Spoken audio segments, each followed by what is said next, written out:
सर्व सेवक मिळून भगवंताला आणि बाबाला एकट्याने प्रणाम करू. भगवान बाबा हनुमान जी को प्रणाम. महान त्यागी बाबा गुरुदेव जी को प्रणाम. नमस्कार.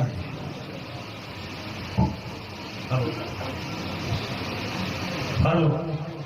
परमपूज्य परमात्मा एक सेवक मंडळ वर्धमान नगर नागपूरच्या वतीने बाबाच्या आदेशानुसार आज मौदा नगरीमध्ये सारंग गुलाबरावजी सोमनाथ यांच्या निवासस्थानी भगवंताच्या मासिक नव हवन कार्य पार पडलं व भगवत गुणाची चर्चा बैठक या ठिकाणी सुरू आहे.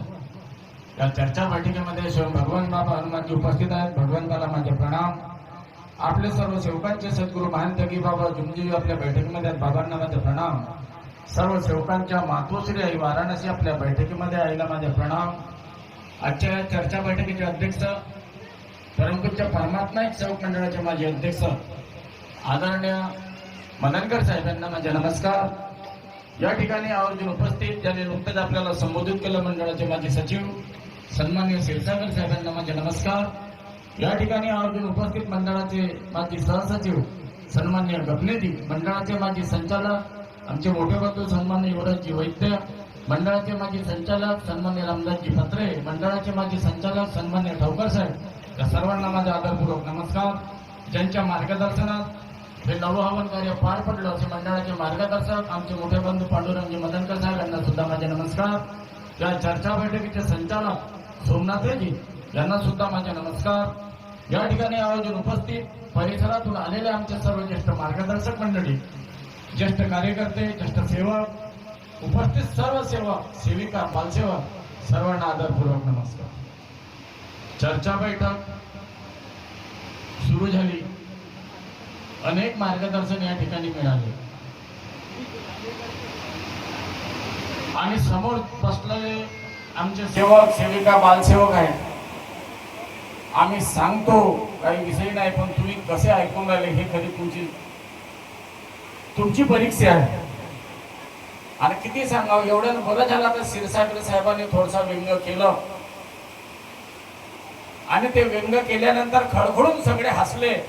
तेव्हा म्हटलं आता थोडं बरं झालं, यांच्या डोक्यातला थोडासा ताप कमी झाला असं. बरोबर आहे की नाही? ताप थोडस कमी झाला हसल्यामुळे, आणि हसलं पाहिजे. आणि सांगासाठी काही ठेवलं बी नाही. एक तर मार्गात येणारा प्रत्येक सेवक मी नेहमीच म्हणतो की 12 घाटच्या पाणी पिवणारा हा काही साधा नाही आहे. सगळ्या पद्धतीचे अनुभव तुमच्याकडे आहेत, जुने आहेत, नवीन आहेत.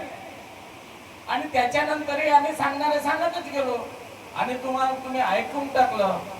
परंतु बाबांनी ही जी चर्चा बैठक दिली ती आपली सेवकांची शाळा आहे.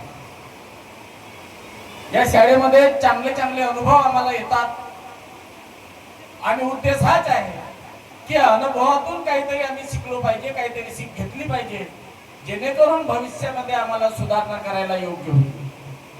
बोलता बोलता क्षीरसागर साहेब बोलले, 5 पांडव आणि 100 कौरव यांचा युद्ध झाला ना. पण साहेब चूक बोलल्या. कौरव 100 होते की नाही, 102 होते. एक मन तुमच्या लक्षात असेल, घर का भेदी लंका ढाय. मग या विषयावर येतो मी आपल्या मार्गात. पण आता बोलले तुम्ही, कारण गांधारीच्या उदरातून 101 जन्मले, 100 कौरव. एक पोरगी होती ना, 100 पोरं होते ना. एक मुलगी होती, एक मुलगी जन्मली ना, 100 मुलं. आणि धृतराष्ट्राला पुन्हा एक दुसरी बायको होती, तिच्या पोटातून जन्मलेला एक 102 वा कौरव होता युधिष्ठिर. जेव्हा महाभारत सुरू झाला, एका साइडले कौरवाचे सैन्य, दुसऱ्या साइडले पांडवाचे सैन्य. संख फुकले गेला आणि भीष्मानं की कोणतरी तिथं बोललं, आता युद्ध चालू होत आहे, कोणाला कोणत्या बाजूने युद्ध लढायचं आहे, आताच्या शेवटच्या ठरवून टाका. कृष्णानं बोललं होतं तिथं, एका काठी धर्म आहे, दुसऱ्या बाजूला अधर्म आहे. तेव्हा हा कौरवाचा एक भाऊ युधिष्ठिर हा कौरवाच्या बाजूने आपल्या रथात उभा होता. हा शब्द कृष्णाचा ऐकल्याबरोबर त्याने आपला रथ कौरवाकडून काढला ना पांडवाच्या बाजूने जाऊन उभा राहिला. म्हणजे पांडवाच्या बाजूने 5 पांडव आणि 1 कौरव होता. युयुत्सुक त्याचे नाव आहे. जवान पोराने सर्च मारा. रामायणातील तेच झालं.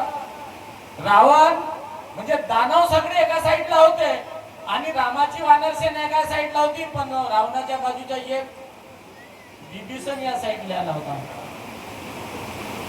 म्हणजे सगळे रावणाचे डावपेच विभीषणाला माहित होते आणि तसेच कौरवाचे सगळे डावपेच त्या युयुत्सुकला माहित होते. इकडे विषय लक्षात घ्या. पण याहीपेक्षा मोठी गोष्ट आपल्या मार्गासाठी महत्वाची ठरेल तो महाभारताचा एंड, समाप्ती. सगळं युद्ध संपलं. हिचे 100 पोरं मारल्या गेले. माय रडणारा एक पोरगा मेला तर किती रड येते.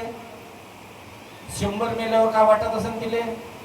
तिले राहिलं नाही ना. ते गेली रणांगणात कोणाला घेऊन, आपल्या पतीला घेऊन. धृतराष्ट्र, गांधारी आणि संजय, तो आखोते काल सांगत होता, तो गेले आणि ती चिडली कृष्णावर.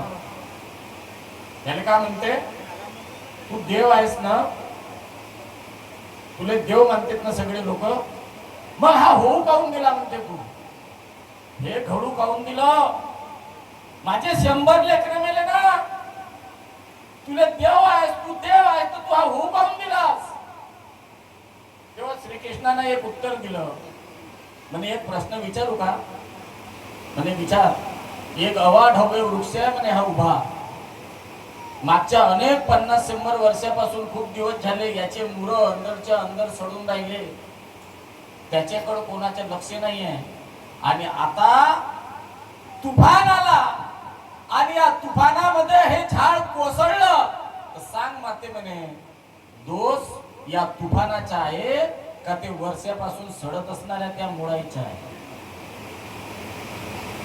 शिकण्यासारखा आहे का हा दोष. हा झाड पडला हे अनेक वर्षापासून जे मुळ सडत होते या सडणाऱ्या मुळांचा दोष आहे का आज हा तुफान आला ना हा झाड पडला या तुफानाचा दोष आहे. ते ऐकायला तयार नाही. ते माय होय. जिचे लेकरं मेले ते म्हणे मला ह्या गोष्टी नको सांगू, मी ह्या ऐकायला नाही आलो. पण मेले काऊन हे सांग. कृष्ण म्हणे हेच तर सांगून राहिलो का लेकर तू आहे, पोरं तू आहे. हा महाभारत आज 18 दिवस चाललाय. फक्त किती दिवस महाभारत चाललाय. 18 दिवस. हा 18 दिवसाचा विषय नाही आहे. महाभारत तुझ्या परिवारात ज्या दिवशी घुसला, जेव्हा भीम 9 वर्षाचा होता ना, त्याला दुर्योधनाने जहर दिलं, तुला माहित झाला, तेव्हा तू आपल्या पोराला समजवलीस नाही. बरोबर आहे. दुसरा विषय तर लाक्षागृहामध्ये पांडवाला पेटवाची प्लॅनिंग झाली. लाखाच्या बनवण्यात आला, त्याला अंगार लावलं, पुरे पेटतील, ते तुला माहित होता, तेव्हा तुला पोराला समजवलीस नाही. तिसरी गोष्ट, भर दरबारामध्ये द्रौपदीच्या वस्त्रहरण चालू होता, तेव्हा तुला पोराला समजवलीस नाही. शकुनीनं चुकीच्या फासे फेकला, तेव्हा तू आपल्या पोराला समजवलीस नाही. आणि सरते शेवटी तुझ्या समोर मी आलो आणि म्हटलं का फक्त 5 गाव देऊन दे, तरी तू समजवलीस नाही. म्हणून महाभारत घडला आणि आज हा शेवट झाला. आपल्या मार्गात का चालू आहे. रामायणात तेच घडलं होतं, महाभारतातही तेच घडलं. आणि आमच्या महान त्यागी बाबा जुमदेवजीने घेतलेले कष्ट, स्वतःच्या देह झिजवून केलेला त्याग, एका भगवंताची केलेली प्राप्ती आणि हा सगळं परिश्रम करून निर्माण केलेला हा मानव धर्म. या मानव धर्मात दुसरं काय घडून आलं क्षीरसागर साहेब. एक काम कर द्या ना, तुम्ही तापेश्वर वैद्यला दोष दे जा, मी तुम्हाला देईन. आहेत गंमत पाहिजे माझी.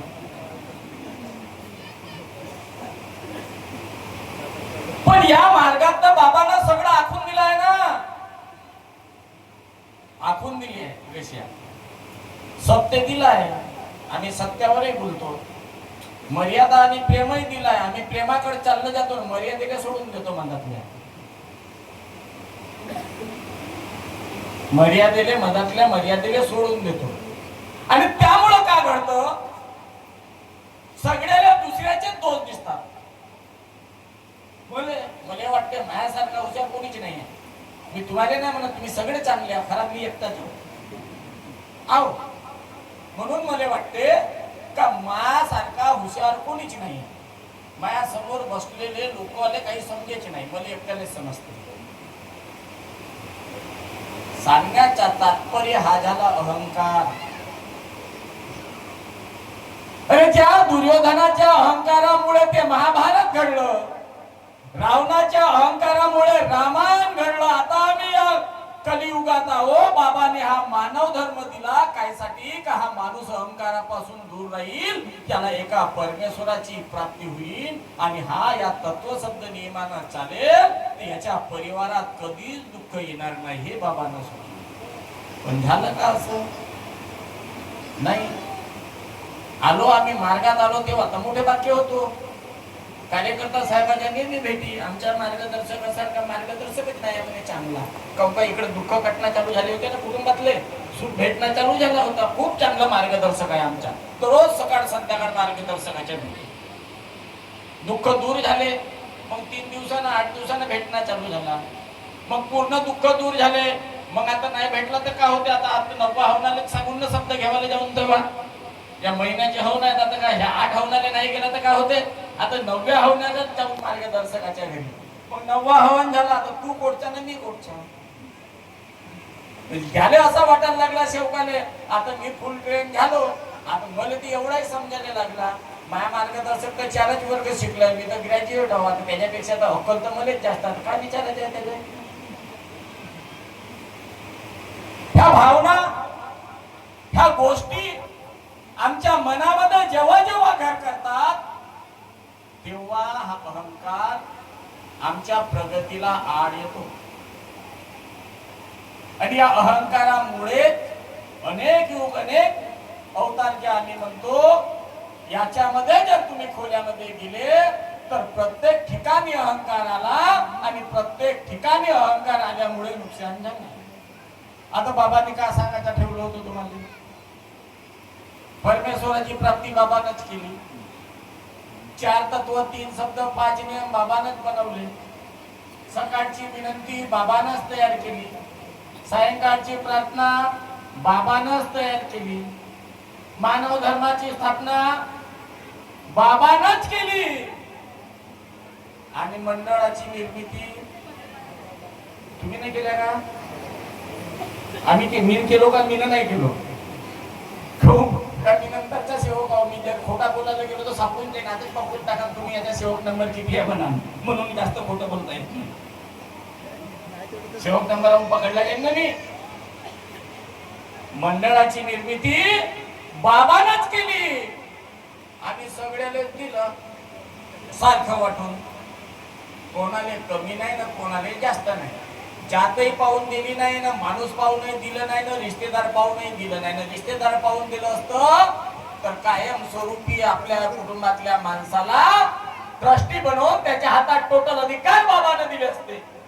अधिकार तुम्हाला दिले, मंडळाचे मालक तुम्हाला बनवले. आताच बोलले का मंडळाचे, आता तुम्ही मंडळ हा बाबाचा आहे. खरी आहे, मी तर म्हणतो मंडळ तुमचे आहे. बाबा निमित्त मात्र आहे, तुम्हाला दिशा दाखवून गेले. दिशा दाखवली तुम्हाला. आता ही दाखवलेली दिशा आम्हाला समजेल तवा. आता तुम्ही भरले किती रुपये? 1001 रुपये आश्रम निधी, 1001 रुपया भवन निधी. आज मंडळाची प्रॉपर्टी 100 कोटीच्या वर आहे. 1 लाखाच्या अंदरच आपले सेवक नंबर आहेत. आज वाटप करा बरं, त्यात 2000 रुपये किती बनले? एका माणसानं 1001 रुपया आश्रम निधी भरली, 1001 रुपया भवन निधी भरली. आज मंडळाची प्रॉपर्टी 100 करोडच्या वर आहे. 1 लाख समजले उदाहरण, मागचे पुढचे 1 लाख जरी सेवक पकडले आपण परिवार, एका परिवाराने 2000च्या बदल्यात किती रुपये बनवून ठेवले बाबाने या मंडळाच्या रूपाने? 1 लाख रुपये होतील ना 100 करोडचे. तुम्ही दिल्या 2002 रुपये आणि बाबानं त्या मंडळाची प्रॉपर्टी करून ठेवली प्रत्येकाच्या हिस्सेची 1 लाखाची. मग काही काही लोक म्हणतात मंडळवाले पैसेच मागते ते कमी करासाठी झाले का जास्त झाले. आता विषय आला, काल परवाच बोललो मी, क्षीरसागर साहेब होते, कुठं कार्यक्रम झाला, कुईला. त्या दिवशीच बोललो, म्हणलो आम्ही सगळे, तर म्हणतो परमात्मा एक आहे. मुले तर रंगारंगीचे परमात्मा दिसतेत म्हणलो, तुम्ही आपण सगळे एकच म्हणून राहिलो. याच्या मोवाडीकर गेला म्हणजे तिकडे बी तर 2-3 दिसतेतच. कुई मध्ये गेलो, तिच्या मार्गदर्शकाला विचारलो, म्हणलो तुमच्या गावात परमात्मा किती काय? एक म्हणे. कसे कसे म्हणलो? मग म्हणे 3. किती? 3. अरे इकडे रामटेककडे जाऊन पाहता 5-6 आहेत. आता या मोद्यामध्ये कमी आहेत का? मोद्यातही आहेत ना 2-3 आहेत ना ते पा. आता खरं बोलणं शिक. आता तुम्ही असा म्हणायचा नाही साहेब, आता आपले लोक खरे बोलून नाही आहेत ना 3 खरे बोलून नाही 3. मग बाबाने किती सांगितलं? तत्व शब्द नियम सगळ्याला दिले. 4था नियम दिला, कुटुंबातलं सेवका एकता कायम करणे. आता विचार हा येते, हे जे 18-19 झाले आहेत, आता परमात्मा किती झाले? 18 ते 19 झाले आहेत. माय गिनतीत आली आहे, अजून एखादा सुटला असेल तर त्याला अजून प्लस करायला लागेल मला, पण 18-19 माझ्या लक्षात आले. आता हे 18-19 परमात्मा सकाळी उठले का नाही तर ते काय म्हणते, विनंतीच्या वेळेस तेच म्हणते जे आपण म्हणतो ते, भगवान बाबा हनुमानजी मी जीवनात केलेली सर्व पूजा व जुने विचार बंद केले, कमीत कमी एक शब्द तर जोड, त्याच्यामध्ये तू अलग झाला असतो का? याच्यापासून अलग होऊन मी आपला रूप आणला. मी बाबाला वाटण का हा खरा तरी बोलून राहिला, नाही बोलत तसे. तिकडे प्रार्थना जेव्हा करतात तेव्हा नियम जेव्हा चालू होतात तेव्हा 4थ्या नियमात पुन्हा म्हणतात कुटुंबात व सेवकात एकता कायम करणे. आणि मग हा कसा झाला? काल परवा मी एक मार्गदर्शन ऐकलं, त्या मार्गदर्शकाच्या त्यानं मंडळावर टीका केली.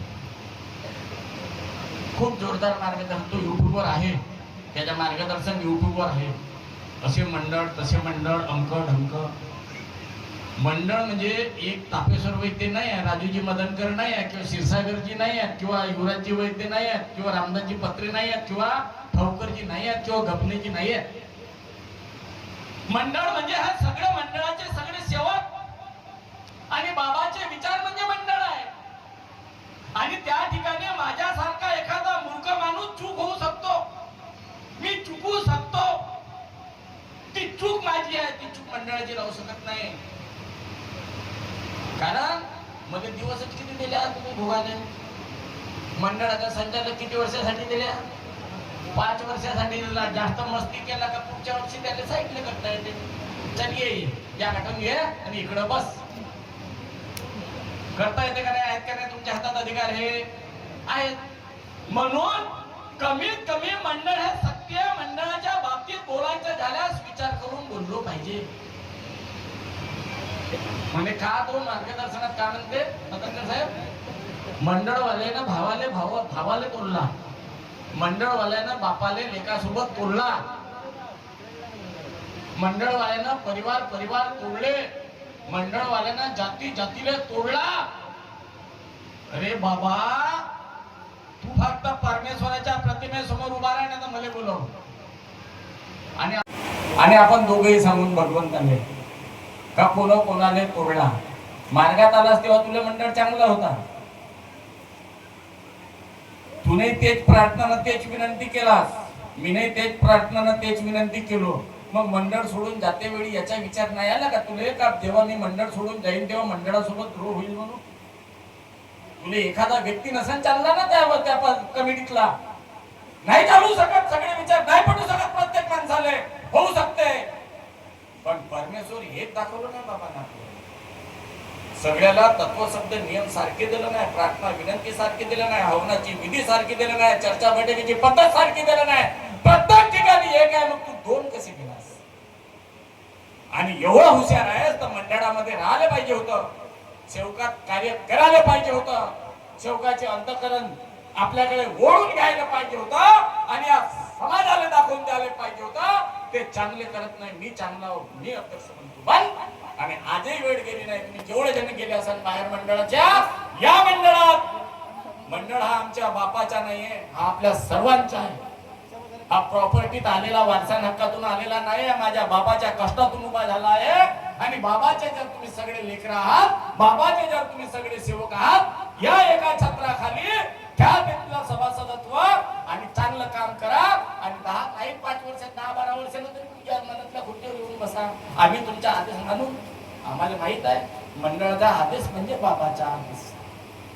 पण आपण सतर्क झालो पाहिजे सेवकांनी.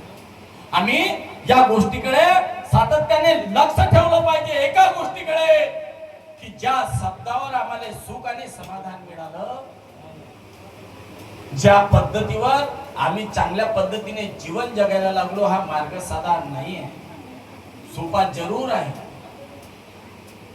पण जेवढा सोपा आहे तेवढाच कठीण आहे. कारण या मार्गाला कर्माची आवरण आहे. आमचे कर्म चुकले तर भविष्यात दुःख आल्याशिवाय राहत नाही. मार्ग खूप सोपी आहे, या मार्गासारखा सोपी नाही. आणि बाबा 4 वर्ग शिकले होते म्हणतात, पण बाबाचा आत्मज्ञान एवढा मोठा आहे का तुम्ही वेदाचा अभ्यास करा तरी तिथे या मार्गाचा सार आहे. तिथे परमेश्वर एक आहे. ख्रिश्चनांना जो धर्म काढला, मुस्लिमांनी जो धर्म काढला, यहुदीने जो धर्म काढला, त्याच्या जेव्हा अभ्यास केला, यहुदीचा अभ्यास केला तरी ते एकच परमेश्वर म्हणतात. ख्रिश्चनांनी केला तरी ते एकच म्हणतात, मुसलमान एकच म्हणतात. पण आम्ही भटकलो होतो.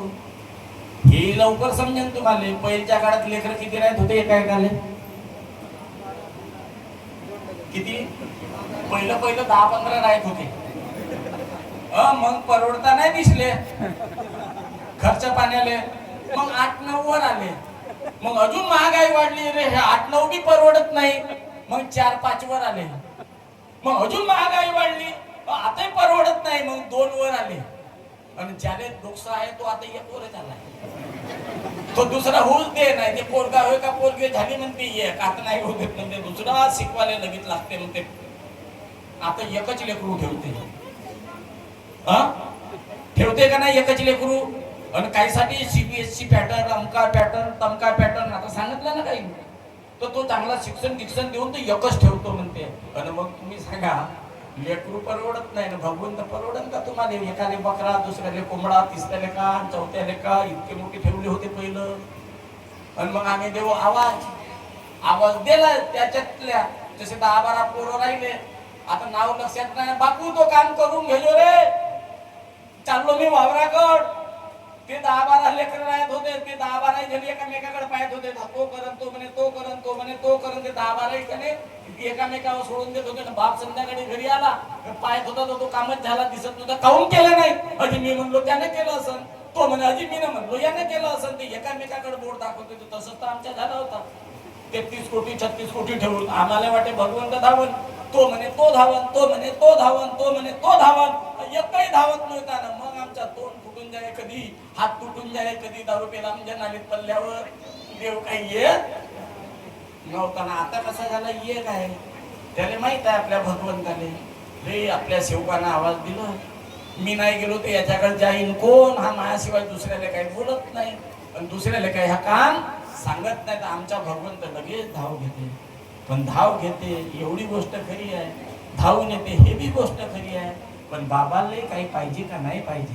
त्याच्यासाठी तर आमच्या महान त्यागी बाबा जुमदोजीने आपल्याला तत्व शब्द नियमाचं ज्ञान दिलं आहे. हे ज्ञान एवढं मोठं आहे, त्याची विद्वत्ता एवढी मोठी आहे, त्याचा सारांश एवढा मोठा आहे की शब्द अपुरे आहे. आणि त्या महान त्यागी बाबा जुमदोजीचे आम्ही सेवक आहोत.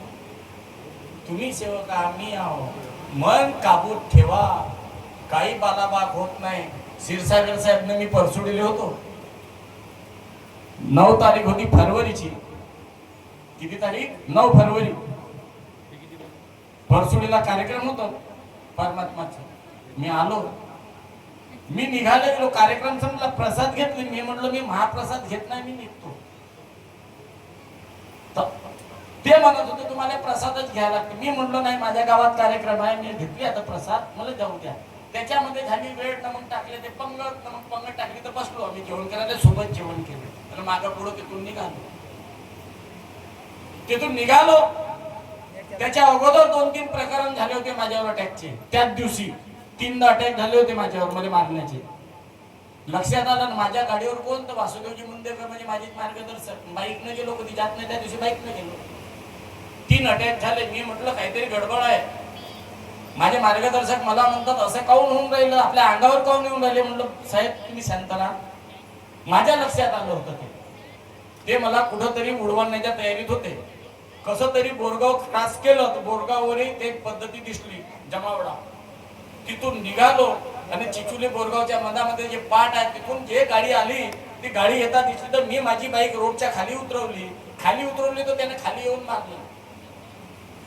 त्यांनी ठोस अशी झाली का, आम्ही सिमेंट रोड, तो रोड सोडा, नाली सोडा, नालीच्या पलीकडे जाऊन पडलो. आम्हाला काही समजलं नाही. टक्कर एवढी जोरदार झाली का त्या बाईकले काही ते चिमटे गिमटे समोरची टंकी बिंकी फुटून गेली. एक सेवक आला भोयर बोरगावचा, तो बेलदारी कामाला जाते. मी ओळखत नव्हतो त्याला. तो आला, त्यानं मला ओळखलं. म्हणे साहेब भोयर बोरगावचा. आणि त्यानं म्हणे फूक मारणं चालू केलं. बाबा हनुमानजी म्हणे तो फुका मारे. मी त्याला म्हणून काय झाला, पण तो फुका मारे. त्याला वाटतं का साहेब पागल तर नाही झाले, याने एवढा मारा, डोका हात पूर्ण फुटला, हे बोट पूर्ण वेगळी झाली, चमडी वाचली आहे, मला उभा हा पाय पूर्ण तुटला, या टोंगड्यापासून त्या खालीपर्यंत हड्डीच राहिली नाही. मी काय झाला मग हे बोट पकडले, मी टाकले, ते बांधून दिले. कसं तरी तू गाडीत टाकलं, भंडाऱ्याला नेलं. भंडाऱ्याच्या डॉक्टर म्हणते याला घराला वापस घेऊन जा. पण मला वाटत माझ्या भगवंतावर माझा भरोसा होता. मी म्हटलं डॉक्टर साहेब तुमच्या दवाखान्यात उपचार नसेल तर मला सांगा, मी दुसऱ्या दवाखान्यात जातो. माझ्या बायकोने ना माझ्या पोराला घाबरवायचं काम करू नका. मी मरूच शकत नाही. मला वाटत होता की मी मरत नाही. डॉक्टर म्हणे हा जगत नाही. त्याच्यानंतर कोमात गेलो मी. त्याच्यानंतर का घडलं हे मला सांगता येणार नाही. कोमात राहिलो. 24 तासाच्या नंतर कोमातून जेव्हा बाहेर आलो, तेव्हा विचित्रपणा वाटला डॉक्टर लोकांना. मग मशीन आणली ना, पाय कापाले. म्हणजे आता लवकर पाय कापायला एवढा लवकर झाला पाय, मोठे मोठे फोडे, कारण की हड्डी नव्हती राहिली. म्हटलं पाय नाही कापायचा. माझ्या पत्नीला समजवलं, तिला सही मागत होते. म्हटलं तू सही नाही द्यायची, मी बी नाही. पाय कापायचा नाही म्हणजे नाही म्हणे. मग लिहून द्या का तुमचा हा पेशंट गेला तर तुम्ही जाऊ. हो लिहून घ्या. लिहून दिलं. काय झाला, 8व्या दिवशी त्या पायाला तो कुठून जीव आला तर माहित नाही. नंतर अंगठा हल्ला, माझा असा थोडासा अंगठा हल्ला 8 दिवसाच्या नंतर. आणि तो अंगठा हल्ल्यानंतर डॉक्टरले भरोसा झाला. 9व्या-10व्या दिवशी नंतर त्या पायाचं ऑपरेशन केला. पण केला तर केला. त्यानं पायाचं ऑपरेशन केल्यानंतरही डॉक्टर काय म्हणते, आता मरतपर्यंत हा चालू शकणार नाही. मग त्याच्या करून तर दिलो म्हणते, का हड्डीच नाही ना म्हणते, टोंगऱ्यापासून एकदम येते तळपायावरी. आता याला ते हे घेऊनच चालायला लागेल म्हणते. आता मी कसं आलो तुमच्या जवळ, चालत आलो का? आता कुठे कुबडी राहते माझ्याजवळ, कुठून चमत्कार आला. आणि या वयामध्ये या टोंगड्यापासून इथपर्यंत हड्डी कशी तयार झाली. आणि तुम्हाला पाहायचं असेल तर नंतर हे चर्चा बैठक संपल्या बाजूला ज्या जुनी हड्डी दाखवतो, एका साईडला बांधून ठेवलं, पायातच आहे, एका साईडला बांधून ठेवली आहे. आणि टोंगड्यापासून तर इथपर्यंत पूर्ण नवीन हड्डी आली आहे. आणि मी धावतो बी, चालतो बी. कमी फिरून राहिलो का? कमी आहे का? परमेश्वराचे गुण कसे आहेत, परमेश्वराची शक्ती कशी आहे. मेले लोक जिवंत झाले. कायच्या भरोश्यावर? विश्वास. परमेश्वरावर, भगवंतावर असणारा विश्वास आणि आमची जी श्रद्धा आहे, या श्रद्धेमध्ये आमच्या अंतकरणातला जर कचरा बाहेर झाला आणि परमेश्वराला आम्ही त्या अंतकरणामध्ये जागा दिली, आणि ती जागा दिल्यानंतर त्या ठिकाणी जर पुन्हा कचरा येऊ दिला नाही, तर आमचा शब्द म्हणजे परमेश्वर आहे. त्याच्यासाठी आम्हाला आमच्या कर्माकडे लक्ष द्यावं लागेल. एवढं सुंदर आपला मार्ग आहे. आणि आम्ही सगळे महानतेगी बाबा जुंदनीचे सेवक आहोत. हे आमचे भाग्य आहे. हे भाग्य टिकवण्याची गरज आहे. याकरता सर्वांनी तत्वसंध नियमाचा पालन करावं अशी विनंती करतो. एक सूचना आहे सगळ्या सेवकांना इथं आलेल्या, उद्या सकाळी 7 वाजता आपण श्रमदान ठेवलं आहे आश्रमामध्ये. म्हणजे आता 15 ऑगस्ट लगेच येऊन राहणार, लगेच 15 ऑगस्ट सुरुवात होईल आणि त्याच्या अगोदर आपल्याला तिची साफसफाई करा लागेल. कोण करून? आश्रम कोणाचा होय? आपला होय ना? जमला मग आता मग एक हटवा भाऊ पक्का झाला आहे. आता अजून त्याच्या पावलात बाकी सगळे येतील असा मला विश्वास आहे. तुम्हा सगळ्यांना एक मंडळाचा संचालक म्हणून मी विनंती करतो की उद्या सकाळी 7 ते 10 आपण श्रमदान ठेवलं आहे. या श्रमदानामध्ये आपण सगळ्यांनी सहभागी व्हावं. म्हणजे 15 ऑगस्टच्या अगोदर आपलं तापपीठ झालं पाहिजे ना. आज कसे पावडर लावून आले, सगळे तेल बिल लावून आल्या का नाही आल्या, तसं आपला आश्रमाला थोडसा सुशोभित करून टाकू. ठिकठिकाणचे कामं, चिल्लर चाल्लर कामं आणि 15 ऑगस्टला तो तयारी त्याची पूर्ण उद्या आपण करून टाकू. एवढी विनंती करतो. आपण सगळ्यांनी उद्या 15 ऑगस्टच्या तयारी करता श्रमदानासाठी जमेल तेवढ्या पद्धतीनं त्या ठिकाणी उपस्थित राहावं ही विनंती करतो आणि माझे 2 शब्द या ठिकाणी थांबवतो. सर्वांना नमस्कार.